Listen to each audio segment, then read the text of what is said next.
একসাথে মেতে উঠি আমের স্বাদে। আজ সবার হাতে হাতে মেতে উঠি ফ্রুটোর স্বাদে। ইফতার থেকে সেহেরিতে কোটি কোটি প্রাণ আজ আস্থার ভালোবাসায় মেতেছে ফ্রুটোময় স্বাদে।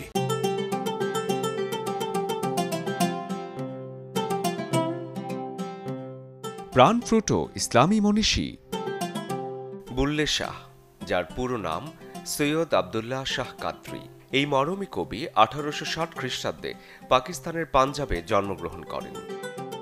তিনি ছিলেন সুফি, দার্শনিক এবং মানবতাবাদী।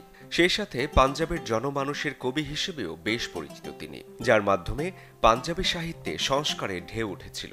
কবিতার ধরনের দিক হতে বুল্লে শাহ কবিতার ধরন ছিল কাফি বা দোহরা।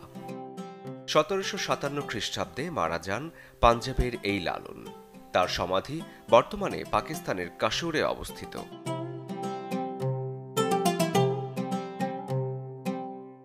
ইফতারে আজ একসাথে মেতে উঠি আমের স্বাদে। আজ সবার হাতে হাতে মেতে উঠি ফ্রুটোর স্বাদে।